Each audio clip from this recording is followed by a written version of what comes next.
ராவணனோட உண்மையான முகத்த நம்ம ஜனனி வந்து கூடிய சீக்கிரத்திலேயே வந்து கண்டுபிடிக்க போறாங்க.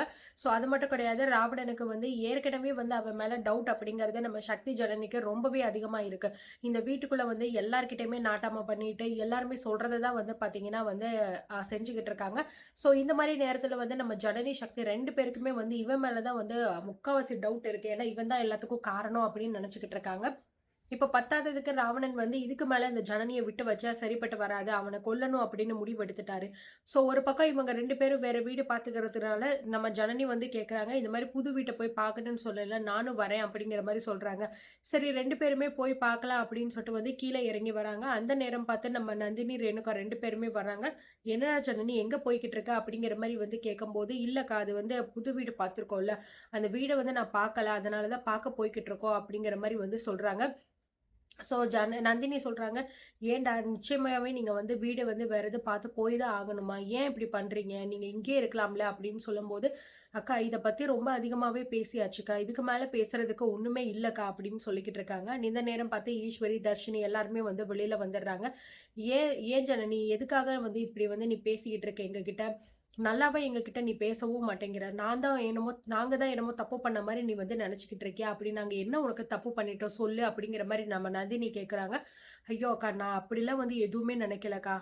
ஒரு விஷயத்த நமக்கு வந்து செட் ஆகல அப்படின்னா, நம்ம அத வந்து விடுறது தானே நல்லது.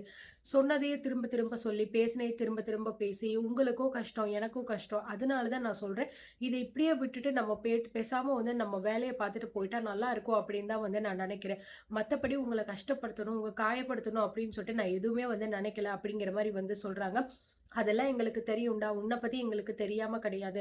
ஆனா ஏன் இந்த வீட்ட விட்டு இப்ப போணும்னு நெனைக்கிற? அதுவும் நீ இப்ப புள்ளத்தாச்சி பொண்ணா இருக்க. இந்த நேரத்துல நீ இங்கேயே இருந்தா கூட, உனக்கு ஏதாவது ஒண்ணுன்னா நாங்க கூட வந்து பார்த்துப்போம்ல. நீ தனியா போய் என்ன பண்ண போற? அப்படின்னு சொல்லும்போது சக்தி சொல்றாரு, "இங்க பாருங்க அண்ணி, இந்த வீட்ல என்ன நடக்குது அப்படிங்கிறது உங்களுக்கு நல்லாவே தெரியும். எப்போ எந்த நேரத்துல இவளுக்கு என்ன ஆகும் அப்படின்னு சொல்லிட்டு யாருக்கு தெரியும்? நீங்களே இல்லாத நேரத்துல இவளுக்கு ஏதாவது ஒண்ணு யாராவது பண்ணிட்டாங்க அப்படின்னா, அப்புறம் நான் என்ன பண்ண முடியும் சொல்லுங்க?" அப்படின்னு சொல்லும்போது, "என்ன சக்தி எதுக்காக இப்படியெல்லாம் பேசிக்கிட்டு இருக்க? நாங்க எப்படி இந்த வீட்ட விட்டு போக போறோம்? அது மட்டும் கிடையாது. இங்க வந்து கண்டிப்பா யாராவது ஒருத்தவங்க வந்து நம்ம ஜனனிய பார்த்துக்கிட்டு இருக்கத்தான் வந்து செய்வோம். அதுல நீ வந்து நம்பிக்கையா இரு. எங்க மேல உனக்கு நம்பிக்கை இல்லையா?" அப்படின்னு சொல்லும்போது, அப்படியெல்லாம் ஒண்ணும் இல்ல சித்தி. நான் வந்து உங்கள எதுவுமே வந்து சொல்லல. ஆனா இப்போ வந்து இருக்கிற சூழ்நிலை வேற. நீங்க வந்து உங்க உங்க புருஷனுக்கு தான் நீங்க வந்து இப்ப சப்போர்ட் பண்ணிட்டு இருக்கீங்க. அவங்க என்ன சொன்னாலும் நீங்க கேட்கிறீங்க. அவங்க இருக்கும்போது ஜனனி கிட்ட வந்து பேசுறது, பார்க்கறது எந்த விஷயமும் நீங்க பண்றதில்ல. இப்படி நீங்களுமே பயந்து பயந்து தான் எல்லாமே பண்ணிக்கிட்டு இருக்கீங்க. எதுக்காக இப்படி பயந்து பயந்து எல்லாமே பண்ணணும்? அதுக்கு நாங்க தனியா போயிட்டோம் அப்படின்னா கூட எங்களோட லைஃப்ப நாங்க பார்த்துப்போம். நீங்களும் கொஞ்சம் நிம்மதியா வந்து இருக்கலாம்ல அப்படின்னு சொல்லிக்கிட்டு இருக்காங்க. ஸோ இதுக்கு மேல வந்து இத பத்தி நம்ம எதுவும் பேச வேண்டாங்க்கா அப்படிங்கிற மாரி வந்து சொல்லிட்டு, நாங்க போய் பார்த்துட்டு மட்டும் வந்துர்றோம் அப்படிங்கிற மாரி சொல்லிட்டு போறாங்க. சரி ஓகேடா நீங்க பொறுமையா பார்த்து போயிட்டு வாங்க பத்திரம் அப்படிங்கிற மாரி சொல்லிட்டு அனுப்பியும் வந்து வச்சுர்றாங்க. ஆனாலுமே ஜனனி, சக்தி 2 பேருமே வீட்ட விட்டு வெளியில போறது அங்க யாருக்குமே வந்து புடிக்கல தான். ஸோ நம்ம நந்தினி தான் வந்து ரொம்பவே ஃபீல் பண்றாங்க. ஏன்க்கா இந்த பொண்ணு இப்படி இருக்கா? சொன்னா புரிஞ்சுக்க மாட்டேங்கிறா. வயித்துல குழந்தைய வச்சுட்டு வெளியில போறேன்னு சொல்லிக்கிட்டு இருக்காளே!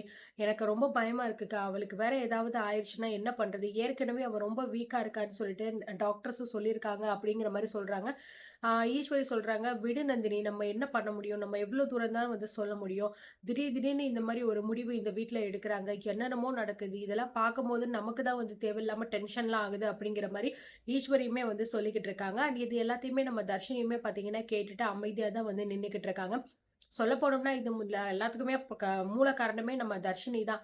ஏன்னா, அவ தான் வாய தொறந்து உண்மைய சொல்லாம இப்படி வந்து மலுமட்ட மாரி உட்காந்துக்கிட்டே இருக்கு. ஸோ, சொல்ற உண்மையும் ஒழுங்கா சொல்லாம பொய்யாவே சொல்லி முடிச்சுட்டா இல்லையா? ஸோ, இதுக்கப்புறமும் ஒண்ணும் பண்ண முடியாது. அதனால வந்து அவளுமே வந்து ஃபீல் பண்ணிட்டே தான் வந்து உட்காந்துக்கிட்டு இருக்கா. ஸோ, இந்த மாரி இருக்கிற நேரத்தில, இப்போ வெளியில வந்து இவங்க வர்றத வந்து தெரிஞ்சுக்கிட்ட ராவணன் வந்து எப்படியாவது அவங்கள வெளியில வந்தா அப்படியே விட்டுறணும். ஸோ, அதுக்கப்புறம் அவங்க வீட்டுக்கு திரும்பி போயிறவே கூடாது அப்படின்னு பிளான் பண்றாரு. அது மட்டும் கிடையாது. ஸோ, இந்த மாரி நம்ம லக்ஷ்மணுக்கு வந்து கால் பண்றாரு. அவங்க 2 பேருமே வெளியில வந்துகிட்டு இருக்காங்க. நான் சொன்ன மாதிரி கரெக்ட்டா நீங்க பண்ணிறணும் லக்ஷ்மண். இதுல ஒரு சின்ன மிஸ்டேக் கூட வந்துறவே கூடாது. இப்ப அவங்க 2 பேரும் வெளியில வர்றாங்கன்னா, திரும்பி போம்போது அவங்க டெட் பாடி மட்டும் தான் வந்து வீட்டுக்கு போணுமே தவிர, அவங்க உயிரோட போயிறவே கூடாது. நான் சொன்ன எல்லாமே ஞாபகம் இருக்குல்ல. கரெக்ட்டா பண்ணி முடிச்சுட்டு எனக்கு ஃபோன் பண்ணுங்க அப்படின்னு சொல்லிடுறாங்க. நீங்க சொன்னது நல்லாவே ஞாபகம் இருக்கு தம்பி. நான் பார்த்துக்கிறேன் அப்படிங்கிற மாரி சொல்லிட்டு, உடனே வந்து ரவுடிகளுக்கு வந்து ஃபோன் பண்றாங்க. ஸோ இந்த மாரி வந்து ஒரு கார் வந்துகிட்டு இருக்கு. இவங்க தான் உள்ள இருக்காங்க. இவங்கள வந்து நீ லாரி வச்சு அடிச்சு தூக்கணும். அவங்க உயிரோடே இருக்கக்கூடாது. ஸ்பாட் அவுட் ஆகணும் அப்படிங்கிற மாரி வந்து சொல்லிர்றாங்க. சரிங்கய்யா, நீங்க சொன்ன மாதிரியே நாங்க முடிச்சுட்டு கூப்பிடுறோம் அப்படிங்கிற மாரி வந்து சொல்லிட்டு, அந்த ரவுடிகளும் ஃபோனையும் வந்து வச்சுடுறாங்க. அதுக்கப்புறம் பார்த்தீங்கன்னா, சக்தி, ஜனனி 2 பேருமே பேசிட்டே காருக்குள்ள வந்துகிட்டு இருக்காங்க. இந்த மாரி வந்து "உனக்கு வீடு புடிச்சிருக்கா என்னன்னு சொல்லு. இல்ல அப்டின்னா நம்ம வேற வீட்ட கூட வந்து பார்க்கலாம் ஜனனி. அதனால ஒண்ணும் கிடையாது. உன்னோட கம்ஃபர்டபிள் தான் எனக்கு ரொம்ப முக்கியம்." அப்படிங்கிற மாரி சொல்றாங்க. "அதெல்லாம் ஒண்ணும் கிடையாது சக்தி. அத்தைக்கு வந்து ஃபர்ஸ்ட்டு அது கரெக்ட்டா வருமா? செட் ஆகுமா? அப்படின்னு பார்க்கலாம். ஏன்னா, அவங்க தான் நம்ம கூட இருக்க போறாங்க. ஸோ, அவங்களுக்கு ஏத்த மாரி கொஞ்சம் நல்ல வீடா பார்த்துப்போம்." அப்படிங்கிற மாரி சொல்லிட்டு பேசிட்டே வரும்போது, ஸோ டக்குனு சடனா பார்த்தீங்க அப்படின்னா, ஆப்போசிட்ல வந்து ஒரு லாரி வந்து அப்படியே அவங்க கார வந்து இடிச்சிருது. ஸோ, இடிச்ச வேகத்தில பார்த்தீங்கன்னா, நம்ம சக்தி வந்து ஓட்டிக்கிட்டு தான் போவார் இல்லையா? ஸோ, பேலன்ஸ் பண்ண முடியாம அப்படியே போயிட்டு எய்த்தாப்ல வந்து ஒரு மரம் இருக்கு. அதில போயிட்டு வேகமா ஓங்கி வந்து மோதிருவாரு. ஸோ, அந்த லாரி வந்து அப்படியே மோதிட்டு, அப்படியே வந்து பார்க்காமயே வந்து போயிரும் வேகமா. அண்ட் ஒருவேள அவங்க அதிலயே ஸ்பாட் அவுட் ஆயிருப்பாங்க அப்படின்னு நெனச்சுட்டு, அந்த ஆளுமே பார்த்தீங்கன்னா, அப்படியே வந்து போயிருப்பாங்க. ஆனா இந்த பக்கம் பார்த்தீங்க அப்படின்னா, இந்த கார்ல வந்து இவங்க போயிட்டு அப்படியே அந்த மரத்தில வந்து மோதிட்டு அப்படியே மயங்கியிருப்பாங்க. ஜனனிக்கு வந்து தலையில வந்து அடிபட்டு அந்த இடத்துலயே மயங்கியிருப்பாங்க. சக்திக்குமே வந்து பார்த்தீங்கன்னா, அப்படியே மயக்கம் வந்திருக்கும். என்ன நடந்துச்சுன்னே தெரியாம 2 பேருமே மயங்கிருவாங்க. அண்ட் கொஞ்ச நேரத்தில வந்து அந்த இடத்துல கூட்டம்லாம் கூடிரும். ஸோ இந்த மாரி உள்ள இருக்கிற 2 பேருக்கு வந்து ஆபத்து போல இருக்கு. யாராவது காப்பாத்துங்க, ஆம்புலன்ஸ்க்கு கால் பண்ணுங்க அப்படின்னு சொல்லிட்டு, பக்கத்துல உள்ளவங்கலாம் அவங்கள வந்து கூப்ட்டு பார்த்தீங்கன்னா, ஆம்புலன்ஸ்ல வந்து ஏத்துறாங்க. ஸோ ஏத்திட்டு அதுக்கப்புறம் பார்த்தீங்கன்னா, ஹாஸ்பிட்டலுக்கு போயிட்டு வந்து ட்ரீட்மெண்ட் வந்து பார்க்குறாங்க.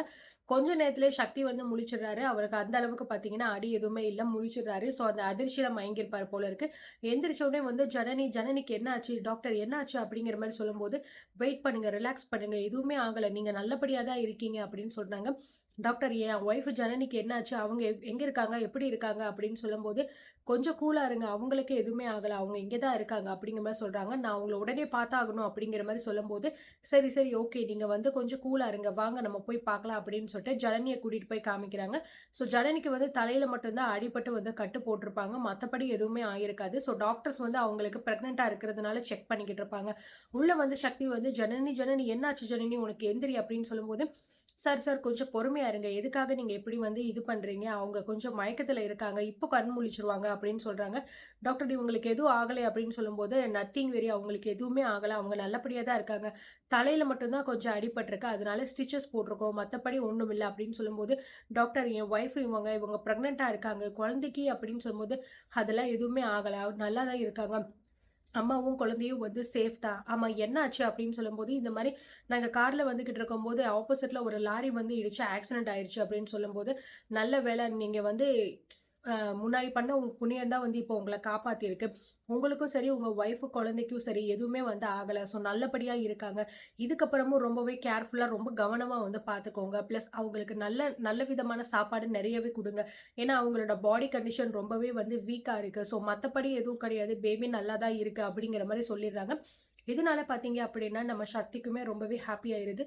ஸோ ஒரு வேளை எதுவுமே ஆகலையே அப்படின்னு நெனச்சு ரொம்பவே வந்து சந்தோஷப்பட்டுக்கிறாங்க. ஸோ, அதுக்கப்புறம் ஹாஸ்பிட்டல்ல இருந்து பார்த்தீங்க அப்படின்னா, 2 பேருமே வந்து வீட்டுக்கு கிளம்பி வர்றாங்க. ஸோ, வீட்டுக்குள்ள வரும்போது வந்து இந்த மாரி ஜனனி வந்து இந்த ஒரு நிலைமையில வர்றத பார்த்து ரேணுகா, நந்தினி, அதுக்கப்புறம் விசாலாட்சி, ஈஸ்வரி எல்லாருமே வந்து பயங்கரமா பதட்டப்படுறாங்க. ஸோ, நந்தினி ஓடி வந்து "ஜனனி என்னாச்சு உனக்கு? எதுக்காக தலையில இப்படி கட்டு போட்டுருக்க? என்னாச்சு?" அப்படின்னு சொல்லும்போது வந்து, ஆ ஜனனி எதுவுமே பேசாம அமைதியா நின்னுகிட்டே இருக்காங்க. "என்ன சக்தி? என்னாச்சு?" அப்படிங்கிற மாரி சொல்லும்போது, போற வழியில இந்த மாரி வந்து ஆக்சிடென்ட் ஆயிருச்சு. இந்த மாரி ஆக்சிடென்ட் பண்ணதுக்கு காரணம் யாரு தெரியுமா? இதோ நிக்கிறாரே ராவணன் இவர் தான் அப்படிங்கிற மாரி வந்து எல்லார் முன்னாடியும் வந்து சொல்றாங்க. என்னது நானா? என்ன சக்தி? என்ன பேசிக்கிட்டு இருக்கீங்க நீங்க? நாங்க இப்ப தான் வேற வேலைய முடிச்சுட்டு வீட்டுக்குள்ள வரோம். நீங்க என்னடான்னா என்ன சொல்லிக்கிட்டு இருக்கீங்க? அப்படின்னு சொல்லும்போது, ஆமா நீ தான் பண்ணியிருக்க. இதுக்கெல்லாம் காரணமே நீ தான். நான் எங்க வேணாலும் அத வந்து சொல்லுவேன். நீ ரொம்ப நல்லவனா இந்த வீட்டுக்குள்ள இருந்தா, வெளியில எந்த வேலையும் நீ பண்ண மாட்ட அப்படிங்கிறது வந்து இவங்களுக்கு வேணா தெரியாம இருக்கலாம். ஆனா எங்களுக்கு ரொம்ப நல்லா தெரியும். எங்கள இடிச்ச லாரி யாரு? என்ன? அப்படிங்கிற எல்லா விஷயமும் எங்களுக்கு நல்லாவே தெரியும். அத வச்சு இப்ப நாங்க வந்து கம்ப்ளைண்ட் ஃபைல் பண்ண போறோம். அப்படிங்கிற மாரி நம்ம சக்தி வந்து சொல்றாரு. ஸோ இத கேட்டவுடனே ராவணனுக்கு மூஞ்சியெல்லாம் ஒரு மாரியா வந்து மாறிக்கிட்டு இருக்கு. என்னடா இவங்க உயிர் பொழச்சு வந்துட்டாங்களா? அப்படின்னு சொல்லிட்டு பார்த்தீங்கன்னா, ஏற்கனவே அந்த ஆள் கோவத்துல இருக்காரு. இதில கம்ப்ளைண்ட் வேற ரைஸ் பண்ண போறேன் அப்படின்னு சொன்னதுனால, ரொம்பவே பார்த்தீங்கன்னா, அவருக்கு வந்து டென்ஷன் ஆகுது. இதுக்கு தான் நான் சொன்னேன். வெளியில எங்கேயும் போகாதீங்க. இங்கேயே இருங்க அப்படின்னு சொல்ட்டு. கேட்டியா ஜனனி? அப்படிங்கிற மாரி சொல்லிட்டு நம்ம நந்தினி பார்த்தீங்கன்னா, ரொம்பவே ஃபீல் பண்ண ஆரம்பிக்கிறாங்க. கதிர் இத பார்த்துட்டு வந்து, "ஏய் எதுக்கு இப்ப தேவையில்லாம வந்து இவ கிட்டலாம் பேசிக்கிட்டு இருக்க? இவளுக்கு என்ன ஆனா நமக்கு என்ன?" அப்படிங்கிற மாரி சொல்லும்போது, "இங்க பாருங்க நான் உங்ககிட்ட வந்து பேசல. என்ன பேசணுமோ அத பார்த்து பேசுங்க. அவ்வளோதான் நான் சொல்லிட்டேன்." அப்படின்னு சொல்லும்போது, "என்ன என்கிட்டயே இப்படி திமிரா பேசிக்கிட்டு இருக்க?" அப்படின்னு சொல்லும்போது, ஆதிகுணசேகரன் வந்து, "டேய் டேய் எதுக்கு இப்ப தேவையில்லாம நீ கத்திக்கிட்டு இருக்க? அம்மா நீ பேசாம இரும்மா" அப்படிங்கிற மாரி சொல்லி வாய மூடிறாரு. ஸோ ஜனனிய பார்த்தீங்கன்னா, "வா ஜனனி நம்ம மேல போலாம்" அப்படின்னு சொல்லிட்டு பார்த்தீங்கன்னா, சக்தி வந்து இழுத்துட்டு போறாரு. விசாலாட்சி வந்து, "நீங்கலாம் ஒரு மனுஷங்க தானாடா? இவ்ளோ கேவலமா நீங்க வந்து இருப்பீங்கன்னு நான் கொஞ்சம் கூட வந்து எதிர்பார்க்கலடா. ஒருத்தவங்களுக்கு ஒரு பெரிய ஆபத்து நடந்திருக்கே, அது என்ன ஏதுன்னு கேட்கறதுக்கு கூட வந்து வக்கில்ல இந்த வீட்ல இருக்கிறவங்களுக்கு. ஆனா வாய் மட்டும் வாய்க்கிலேயே பேசுறீங்கடா. மனுஷங்களா இருந்தா கொஞ்சமாவது இரக்கம் அப்படிங்கிறது இருக்கணும்டா. இங்க இருக்கிற அத்தன பேரும் மிருகங்கடா" அப்படிங்கிற மாரி சொல்லிட்டு மேலேயும் வந்து போயிர்றாங்க. அதுக்கு இந்த பக்கம் பார்த்தீங்கன்னா ரேணுகா, நந்தினி, ஈஸ்வரி 3 பேருமே ரொம்பவே பதட்டம் ஆயிர்றாங்க. ஏன்னா, அவ பிரெக்னன்ட்டா இருக்கால்ல அப்படின்னு சொல்லிட்டு. கண்டிப்பா அவகிட்ட போய் பேசணும் அப்படிங்கிற மாரி நெனச்சுக்கிட்டு இருக்காங்க. ராவணனுக்கு பார்த்தீங்கன்னா, அப்படியே பயங்கரமா கோவம் வந்து தலைக்கேறிக்கிட்டு இருக்கு. சொன்ன விஷயத்த ஒழுங்கா செய்யறதுக்கு கூட இந்த பசங்களுக்கு துப்பு இல்ல போல இருக்கு. அப்படியே விட்டுட்டு வந்துட்டாங்களே! இதுக்கப்புறம் இந்த ஜனனி என்ன பண்ண போறான்னே தெரியலையே! அப்படின்னு பயங்கரமா மனசுக்குள்ள ஒரு மாரி பீதி ஆயிக்கிட்டு இருக்கு. என்ன நடக்க போகுது அப்படிங்கிறத நம்ம வெயிட் பண்ணி பொறுத்திருந்து பார்க்கலாம். அண்ட் இத பத்தி உங்களோட கருத்துக்கள் என்ன அப்படிங்கிறதையும் கண்டிப்பா நீங்க கமெண்ட் செக்ஷன்ல வந்து சொல்லுங்க. நம்ம சேனல எல்லாருமே கண்டிப்பா சப்ஸ்கிரைப் பண்ணி வச்சுக்கோங்க.